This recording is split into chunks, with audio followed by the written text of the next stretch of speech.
हरे कृष्णा। भौमी एकादशी व्रत महामहोत्सव की जय। हरे कृष्ण आसছে आगामी ভৌমি একাদশীতে আপনারা অবশ্যই এই একাদশী নির্জলা করবেন। কেন? এটা খুব গুরুত্বপূর্ণ একাদশী। এই একাদশী করলে অবশ্যই আমাদের পঞ্চরবি শস্য বর্জন করতে হয়। এবং একাদশীর আগে দিন আমাদেরকে সংযম করতে হয়। সেই জন্য আমাদের আমিষাহার বর্জন, নেশা বর্জন, অবৈধ সঙ্গ বর্জন, তাসপাস জুয়া খেলা বর্জন, দ্রুতক্রিয়া বর্জন, এগুলো বর্জন করতে হয়। কাঁসার পাত্রে ভোজন করা যাবে না। এগুলো বর্জন করে একাদশীর দিন পূর্ণরূপে উপবাস করতে হয়। এবং যারা উপবাস করতে পারবেন না তারা পঞ্চরবি শস্য বাদ দিয়ে, যেমন ধান থেকে যা তৈরি, গম থেকে যা তৈরি, জব, ভুট্টা এবং তেল বীজ বা তেল, এগুলো বর্জন করে আপনারা এই একাদশী ব্রত পালন করতে পারেন। এবং যারা একেবারে একাদশীতে নির্জলা করতে পারবেন না তারা অবশ্যই চেষ্টা করুন বা অনুকল্প গ্রহণ করতে পারেন। সাবুদানা, ফলমূল, সবজি রান্না করে, জুস খেয়ে, যেন ওগুলোর মধ্যে পঞ্চরবি শস্যের কোনো কিছু মিশ্রণ না থাকে।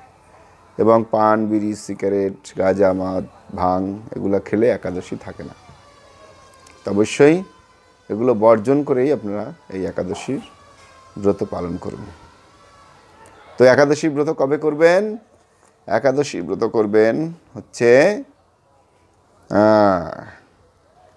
ভৌমি একাদশী ব্রত মহামহোৎসব কি জয়। তো 25শে মাঘ, 8ই ফেব্রুয়ারি শনিবার গৌরী একাদশী, এটা হচ্ছে শুক্লপক্ষের একাদশী। এবং ওই ভৌমি একাদশীর দিন বরাহদেবের আবির্ভাব। তো অবশ্যই এই বরাহ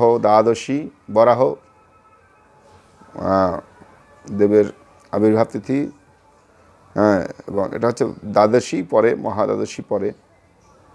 তো সেজন্য আমরা ভৌমি একাদশীর দিনই আমরা বরাহ দ্বাদশীর যে উপবাস একসঙ্গে করে নেব। কারণ একসঙ্গে দুটো উপবাস পড়লে একটা উপবাস ছেড়ে দিতে হয়। সেজন্য আমরা বরাহ দ্বাদশীটা ওই ভৌমি একাদশীর দিনই পালন করব। তো সেজন্য সবাই এই ভৌমি একাদশী ব্রত পালন করবেন এবং 8 তারিখে পালন করবেন শনিবার, এবং 9 তারিখে সময়মতো উপবাস করবেন। আমরা এই সারা ভারতবর্ষের যে কোথায় কোথায় একাদশী পালনের সময় বলে দেব, এবং আমরা আপনাদেরকে স্ক্রিনেও দিয়ে দেবো সারা পৃথিবীর পালনের সময়। অবশ্যই দেখে নেবেন এবং অবশ্যই আপনারা এই একাদশী ব্রত পালন করবেন। তো হরে কৃষ্ণ। একাদশী উপলক্ষে যদি আপনাদের কারো কোনো প্রশ্ন থাকে তাহলে আমাকে অবশ্যই প্রশ্ন করতে পারেন, কমেন্টসে লিখে দিন, বা আমাকে সরাসরি ফোন করতে পারেন। আমার ফোন নাম্বার হচ্ছে 8961309260। এই নাম্বারে আপনারা ফোন করতে পারেন এবং অবশ্যই আপনারা এই একাদশীর ব্রত পালন করবেন। হরে কৃষ্ণ। এটা খুব গুরুত্বপূর্ণ একাদশী। তো এখন আমরা এই একাদশীর যে মাহাত্ম্য কথা, ব্রত কথা আপনাদেরকে পাঠ করে শ্রবণ করাবো। তো অবশ্যই শ্রবণ করুন। জয়া একাদশী, মাঘী শুক্লপক্ষিয়া জয়া একাদশী ব্রত মাহাত্ম্য ভবিষ্য পুরাণে যুধিষ্ঠির শ্রীকৃষ্ণ সংবাদ রূপে বর্ণিত আছে। শ্রী গরুড় পুরাণে মাঘ মাসের শুক্লপক্ষিয়া একাদশী তিথিকে ভৌমি একাদশী নামে অভিহিত করা হয়েছে। কল্পান্তরে বিভিন্ন পুরাণে বিভিন্ন নাম দেখা যায়। পদ্মপুরাণে অনুযায়ী জ্যৈষ্ঠ মাসের শুক্লপক্ষিয়া একাদশীর নাম পাণ্ডবা নির্জলা বা ভীমসেনী বা ভৌমি একাদশী। যুধিষ্ঠির বললেন, হে কৃষ্ণ, আপনি কৃপা করে মাঘ মাসে শুক্লপক্ষের একাদশীর সবিশেষ বর্ণন করুন।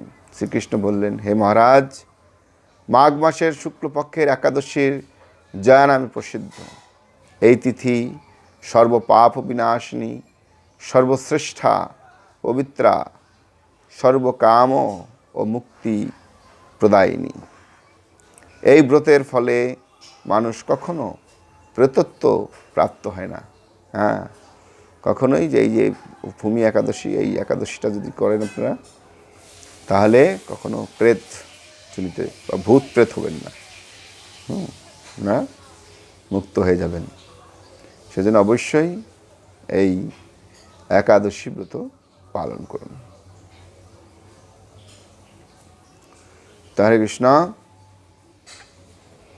এই একাদশী দশীর নিম্নরূপ উপাখ্যান শোনা যায়। এক সময়ে ইন্দ্রলোকে ইন্দ্র রাজত্ব করতেন। সেখান থেকে দেবতারাও বেশ সুখেই ছিলেন। তারা পারিজাত পুষ্পে শোভিত নন্দনকাননে অপ্সরার সাথে বিহার করতেন। একদিন 50 কোটি অপ্সরা নায়ক দেবরাজ ইন্দ্র স্বেচ্ছায় আনন্দ ভরে তাদের নৃত্য করতে বললেন। নৃত্যের সাথে গন্ধর্বগণ গান করতে লাগলেন। পুষ্পদক এবং চিত্রসেন প্রভৃতি প্রধান প্রধান গন্ধর্বেরাও সেখানে উপস্থিত ছিলেন। চিত্রসেনের পত্নীর নাম মালিনী। পুষ্পবন্তী নামে তাদের এক কন্যা ছিল। পুষ্পদত্তের পুত্রের নাম মাল্যবান। ওই মাল্যবান পুষ্পবন্তীর রূপে মুগ্ধ হয়েছিল। পুষ্পবন্তী পুনঃ পুনঃ কটাক্ষর দ্বারা মাল্যবানকে বশীভূত করেছিল। ইন্দ্রের প্রীতিবিধানের জন্য তারা দুজনেই নৃত্যগীতের সেই সভায় যোগ দিয়েছিলেন। কিন্তু একে অপরের প্রতি আকৃষ্ট থাকায় উভয়ই চিত্ত বিভ্রাট হচ্ছিল। সেখানে তারা পরস্পরে কেবল দৃষ্টিবদ্ধ অবস্থায় দাঁড়িয়ে থাকল। ফলে গানের ক্রম বিপর্যয় ঘটল। তাদের এই রকম তাল মান ভঙ্গ ভাব দেখে তারা যে পরস্পরে কামাসক্ত হয়েছে, দেবরাজ ইন্দ্র তা বুঝতে পারলেন। তখন ক্রোধবশে তিনি তাদের অভিশাপ দিলেন, হে মূঢ়, তোমরা আমার আজ্ঞা অবজ্ঞা করেছ, তোমাদের ধিক। এখনই তোমরা পিশাচযোনি লাভ করে মর্তলোকে নিজ দুষ্কর্মের ফল ভোগ করো। ইন্দ্রের অভিশাপে তারা দুজনেই দুঃখিত হয়ে হিমালয় পর্বতে বিচরণ করছিলেন। পিশাচত্ব প্রাপ্ত হওয়ায় তারা অত্যন্ত দুঃখ ভোগ করতে লাগলো। হিমালয়ের প্রচণ্ড শীতে কাতর হয়ে নিজেদের পূর্ব পরিচয় বিস্মৃত হলো। এইভাবে অতি কষ্টে সেখানে দিন যাপন করতে লাগলো। একদিন পিশাচ নিজ পত্নী পিশাচিকে বলল, সামান্য মাত্র পাপ করিনি, অথচ নরক যন্ত্রণার মতো পিশাচত্ব প্রাপ্ত হয়েছি। অতএব এখন থেকে আর কখনো কোনো পাপ কর্ম করব না। এইভাবে চিন্তা করে তারা সেই পর্বতের মৃতপ্রায় বাস করতে লাগলেন। মাল্যবান ও পুষ্পবন্তীর পূর্ব কোনো পুণ্যবশত সেই সময় মাঘী শুক্ল পঞ্চমীর শুক্লপক্ষিয়া জয়া একাদশী তিথি উপস্থিত হলো। তারা একটি অশ্বত্থ বৃক্ষতলে নিরাহারে নির্জলা অবস্থায় দিবানিশি যাপন করলেন এই যে নির্জলা অবস্থায়। তো অবশ্যই সকলকেই নির্জলা এই ব্রত করতে হবে। এই ব্রত নয়, সমস্ত ব্রতই নির্জলা করা উচিত। যদি কেউ না পারে তখন কিছু অনুকল্প গ্রহণ করতে পারে। শীতের প্রকোপে অনিদ্রায় রাত্রি অতিবাহিত হল। পরদিন সূর্যোদয়ান্তে দ্বাদশীর তিথি উপস্থিত হলো।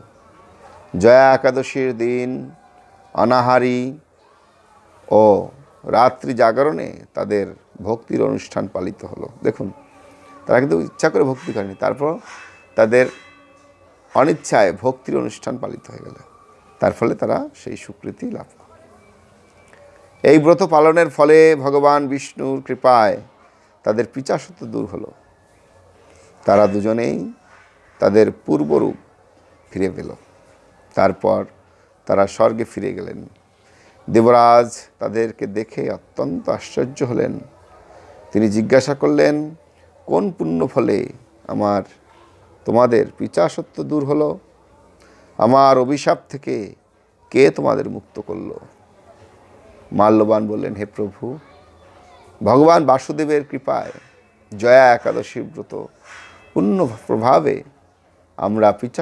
আমাদের পিপাসা দূর হয়েছে।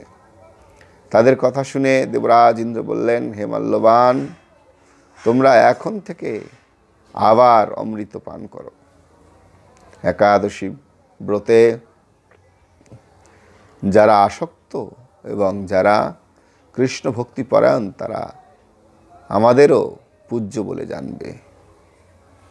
এই দেবলোকে তুমি পুষ্পবন্তীর সাথে সুখে বাস করো। হে মহারাজ, এই জয়া ব্রত ব্রহ্মহত্যাজনিত পাপকেও বিনাশ করে। এই ব্রত পালনে সমস্ত প্রকার দানের ফল লাভ হয়। সকল যজ্ঞ এবং তীর্থের পুণ্যফল এই একাদশীর প্রভাবে আপনা হতেই লাভ হয়। অবশেষে মহানন্দে অনন্তকাল বৈকুণ্ঠে বাস হয়। এই জয়া একাদশীর ব্রত পাঠ, কথা পাঠ ও শ্রবণে অগ্নিষ্টম যজ্ঞের ফল লাভ হয়। হরে কৃষ্ণ। তা আপনারা এই একাদশীর ব্রতের কথা শ্রবণ করলেন, তো অবশ্যই খুব গুরুত্বপূর্ণ এটা, এবং অবশ্যই আপনারা এই ব্রত পালন করবেন। এখন আমরা পালনের কথা আপনাদেরকে বলে দেব, পালনের সময়টা। তো যেহেতু 8 তারিখে আমরা একাদশী করেছি, 9 তারিখে হচ্ছে আমাদের পালন।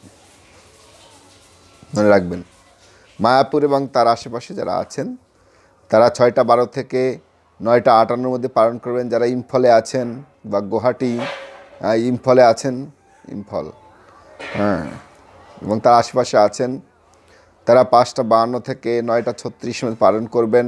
যারা গুয়াহাটি এবং তার আশেপাশে তারা 6টা 2 থেকে 9টা 45-এর মধ্যে পালন করবেন। যারা ত্রিপুরা আছেন তারাও এই সময় পালন করবেন। এবং যারা কলকাতা এবং তার আশেপাশে তারা 6টা 11 থেকে 9টা 57-এর মধ্যে পালন করবেন। যারা ভুবনেশ্বরে এবং তার আশেপাশে পুরী এদিকে আছেন তারা 6টা 19 থেকে 10টা 7-এর মধ্যে পালন করবেন। যারা পাটনায় আছেন তারা 6টা 28 থেকে 10টা 12-এর মধ্যে পালন করবেন। যারা কাঠমান্ডু নেপালে আছেন তারা 6টা 45 থেকে 10টা 27-এর মধ্যে পালন করবেন। যারা চেন্নাইতে আছেন তারা 6টা 33 থেকে 10টা 26-এর মধ্যে পালন করবেন। যারা নাগপুরে আছেন তারা 6টা 47 থেকে 10টা 34-এর মধ্যে পালন করবেন।